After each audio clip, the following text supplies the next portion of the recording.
मैं आ गई बेटा, तुम कहाँ हो? काकी मैं यहाँ हूँ। बेटा राजू, तुम्हारी तो मृत्यु हो गई थी ना। गांव वालों ने तुम्हारा अंतिम संस्कार भी किया था। अब तुम इस दानव के रूप में कैसे?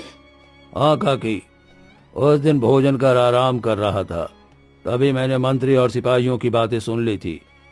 मैंने एक पुतले को अपने कपड़े पहना दिए और वहां से निकल गया और एक साधु से जा मिला। फिर गांव वालों ने तुम्हारा अंतिम संस्कार कैसे किया? इसका मतलब पूरा गांव मंत्री के साथ मिला हुआ है।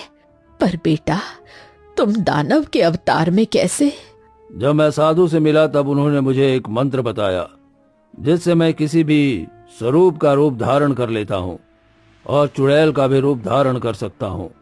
लेकिन क्यों बेटा, तुम इस तरह की विद्या क्यों कर रहे हो? इससे तो गांव में डर का वातावरण बन जाएगा। लोग घरों से निकलने से डरेंगे। असल में काकी, मैं राजा और मंत्री के साथ इस गांव वालों को सबक सिखाना चाहता हूँ, जिन्होंने अपने स्वार्थ के लिए मेरी हत्या का षड्यंत्र रचा। उन्होंने ये सोचा कि ये युवक अनाथ है, इसकी मृत्यु से किसी को कोई फर्क नहीं पड़ेगा। लेकिन मैं जानता हूँ काकी, आपको मेरी मृत्यु की खबर से बहुत पीड़ा होगी। इसी विद्या का प्रयोग करके मैं सपने में आया था। क्या आप मेरी सहायता करेंगी? हाँ बेटा, अवश्य। इन पापियों को सजा मिलनी ही चाहिए। ये सब बातें वहां खड़ा बुढ़िया का बेटा सुन लेता है, जो विमला का पीछा करते करते जंगल की ओर आया था। अभी जाके मुझे महाराज को सारी बात बतानी होगी, नहीं तो ये दानव पूरे गांव को तबाह कर देगा। नहीं, लेकिन इस सब में तो मेरी माँ भी शामिल है, तो क्या राजा मेरी माँ को भी सजा करेंगे? नहीं नहीं, ऐसा नहीं हो सकता। मैं महाराज से विनती करूंगा कि वे मेरी माँ को छोड़ दें। दानव और अपनी माँ की सारी असलियत जानने के बाद विमला का बेटा रमेश वहां से सीधा महल की ओर चल देता है। महाराज, मुझे आपको एक सच बताना है, लेकिन आप वचन दीजिए कि आप मेरी माँ को छोड़ देंगे। ओ लड़के, क्या बड़बड़ा रहे हो? साफ शब्दों में कहो कि क्या बात है। महाराज, आपने जो षड्यंत्र रचा था मंत्री जी के साथ मिलकर, उस युवक राजू की झोपड़ी में आग लगवाई थी, वो जिंदा है। क्या? ये सब तुम्हें कैसे पता? क्या बकवास कर रहे हो तुम? मुझे कुछ समझ में नहीं आ रहा। महाराज, मैं असलियत जान चुका हूँ और वो राजू जिंदा है और दानव के रूप में आके वो आपसे बदला लेना चाहता है, और उसी ने ये बात मेरी माँ को भी बताई है। इस दानव के साथ मेरी माँ भी थी। कृपया आप मेरी माँ को छोड़ देना महाराज। ये बात मैं किसी और को नहीं बताऊंगा। मंत्री जी, इस लड़के को राजमहल में सेनापति के स्थान पर नियुक्त किया जाए। इसके लिए गांव में एक सुंदर घर बनवाया जाए और इसे कुछ सोने की मुद्राएं देकर इसे यहाँ से अपने घर भेजा जाए।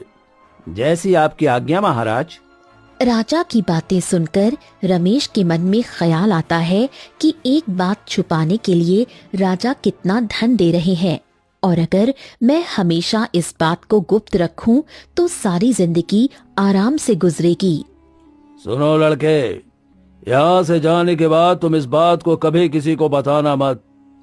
याद रहे, यह मेरा आदेश है और इसका पालन तुम्हें करना ही होगा, समझे? जी अवश्य महाराज, जैसी आपकी आज्ञा। मैं कभी किसी को इस बात के बारे में पता नहीं लगने दूंगा। इतना कहकर रमेश राजमहल से अपने घर चला जाता है। घर जाते वक्त उसे वहां उसकी माँ मिलती है। बेटा, कहाँ से आ रहे हो? कुछ नहीं माँ, मैं खेतों में गया था, थोड़ा काम कर लिया, सोचा भोजन करके फिर खेतों में चला जाता हूँ। चलो अच्छा है बेटा, चल घर चल, हम साथ में भोजन करते हैं। इतना कहकर दोनों माँ बेटे घर चले जाते हैं। घर जाने के बाद रमेश सोचता है कि माँ का मन टटोला जाए कि वो कहाँ गई थी। माँ, तुम सुबह होते ही कहाँ चली गई थी? अरे बेटा, वो रमिला है ना, उसके बेटे का विवाह तय हो चुका है, बस उसी से भेंट करने गई थी। सोचा उसे बधाई दे दूं। अच्छा किया माँ, आप रमीला काकी के यहाँ से हो आए। मुझे अपने बेटे को झूठ बोलना पड़ा, लेकिन अगर मैं झूठ नहीं बोलती तो राजू की सच्चाई सबके सामने आ जाती। उसे राजा से बदला लेना है और पूरे गांव वाले उसके जान के दुश्मन बने बैठे हैं। ऐसे में मैं कैसे सबको उसकी असलियत बता सकती हूँ? वो अनाथ बालक भी तो मेरे बेटे के समान ही है। वहीं दूसरी ओर राजू के रूप में जो दानव था, वो अपनी शक्तियों से राजा को और गांव वालों को सबक सिखाने का सोच रहा था। बूढ़ी विमला रात होते ही दानव से मिलने जंगल चली जाती है। काकी, मैंने सोच लिया है। अब हम एक योजना बनाते हैं कि राजा को कैसे इस राज्य से बाहर निकाला जाए, और गांव वालों को भी तो सबक सिखाना है। हाँ बेटा, बताओ क्या सोचा है तुमने? इतने समय में राजा वहां आ जाता है और दानव और बूढ़ी विमला की बातें सुन लेता है। अच्छा, तो मेरे विरुद्ध षड्यंत्र रचा जा रहा है। मेरे राज्य में रह के मुझसे ही इतनी घृणा। अपने आप को राजा कहते हुए लज्जा नहीं आती तुम्हें? तुम तो राजा की आड़ में खूनी हो। तुमने तो मुझे मारने की पूरी योजना बना ली थी। वो तो मैं अपनी सूझबूझ से वहां निकल पाया, और तुम लोगों ने मेरा तो दाह संस्कार भी कर दिया। मगर तुमने गांव वालों को कैसे इस बात के लिए मना लिया? मुद्रा, मुद्रा जानते हो तुम? वो भी सोने की मुद्राएं। बस प्रजा को लालच दो और वो अपना मुंह बंद रखेंगे। तुम मुझे हराने के लिए निकले थे ना? अब तुम नहीं बच पाओगे। हमें क्षमा कर दीजिए महाराज, कृपया हमें क्षमा कर दीजिए। ये मुझे क्या हो रहा है?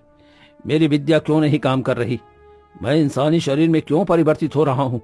काकी, काकी, ये क्या हो रहा है?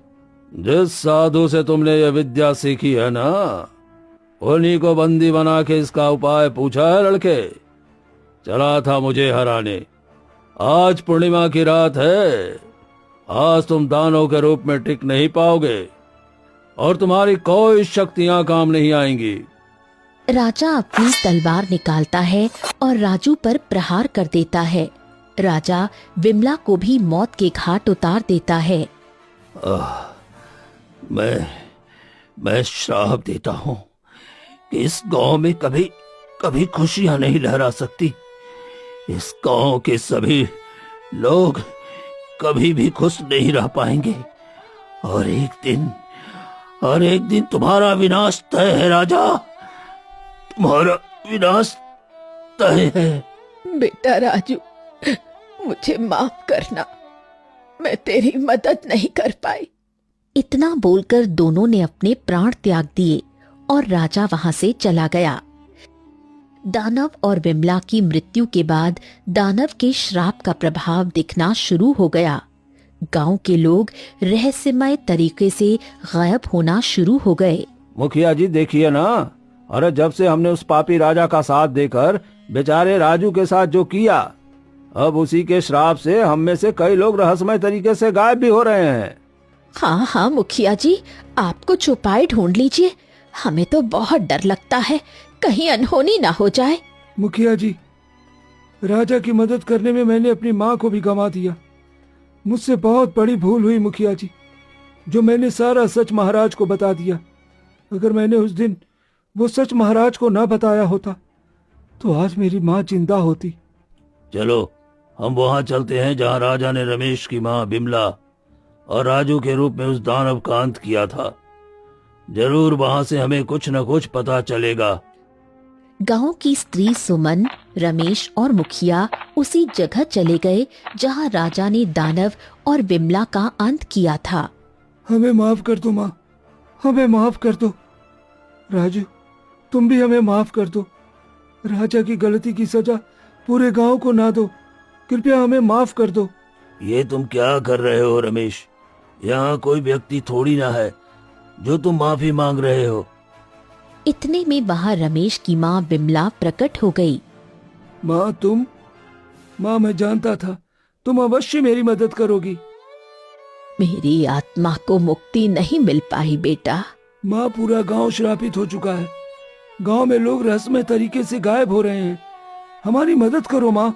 मुखिया, सुमन और रमेश विमला से गिड़गिड़ाते हुए माफी मांगने लगे। तुम्हारी माफी को देखते हुए मुझे लगता है कि तुम सबको अपनी गलतियों का एहसास हो चुका है और रमेश बेटा, कुछ धन की लालसा में तुमने अपनी माँ का नाम भी राजा को बता दिया। बेटा, मैं तो एक अनाथ बालक की मदद कर रही थी और जो तुमने राजू और मेरे साथ किया, इसकी वजह से राजा ने हमें मौत के घाट उतार दिया। लेकिन मैं तुम्हारी मदद करने के लिए तैयार हूँ। इस गांव की मदद केवल एक आदमी कर सकता है, जो मन का साफ और निडर हो और जो राजा का अंत करे। तभी इस गांव को श्राप से मुक्ति मिलेगी। तुम प्रतीक्षा करना उस व्यक्ति की। इतना कहकर विमला वहां से गायब हो गई। हमें प्रतीक्षा करनी चाहिए। हाँ, इसके सिवाय हमारे पास और कोई रास्ता नहीं है। अगले दिन पूरे गांव में अब लोग गायब हो चुके थे। तभी वहां एक सुंदर स्त्री प्रकट हुई और हर रोज उस व्यक्ति के आने की राह देखती, ताकि वो उस गांव को श्राप से मुक्त करवा सके। कुछ दिनों बाद, अच्छा हुआ महाराज कि हमने उस गांव को छोड़ दिया। अभी सुनने में आ रहा है कि वो गांव पूरी तरह से श्रापित हो चुका है। क्या कह रहे हो मंत्री? ऐसा क्या हुआ है उस गांव में? महाराज, उस गांव में जो जाता है वो आदमी वहीं पे कैद होकर रह जाता है। वो वहां से कभी बाहर निकल ही नहीं पाता। मंत्री जी, हमें इस बात का बहुत खेद है कि हमारे कारण किस तरह से वो गांव बर्बाद हो चुका है। पिछली बातों को भूल जाइए महाराज, अभी तो सब कुशल मंगल है ना। आपकी बात तो सही है मंत्री जी।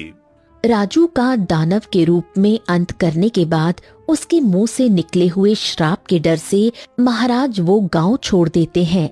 लेकिन धीरे धीरे वो गांव श्राप की चपेट में आ गया और वहां लोग कैद होकर रह जाते हैं। इसी श्राप के चलते इस गांव के लोग इसी गांव में कैद होकर रह गए हैं और कुछ लोग रहस्यमय तरीके से गायब हो गए हैं। अब तो मैंने तुम्हें सारी सच्चाई बता दी, अब तो मेरी मदद करो। मैं तो एक साधारण चूड़ी वाला हूँ। चूड़ियाँ बेचकर अपना घर चलाता हूँ। भला मैं आपकी क्या सहायता कर सकता हूँ?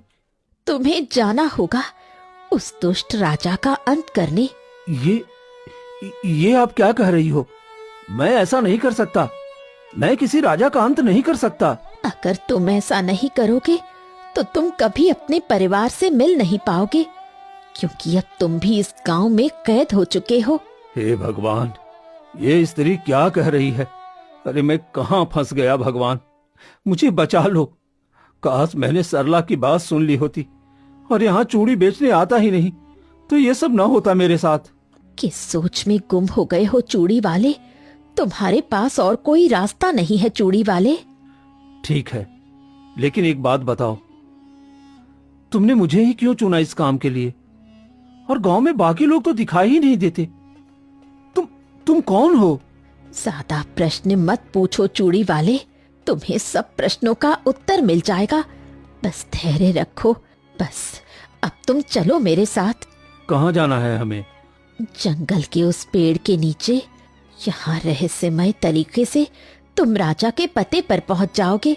कलावती और चूड़ी वाला जंगल के रास्ते होते हुए उसी स्थान पर पहुंच गए जहां राजा ने उन दोनों का अंत किया था।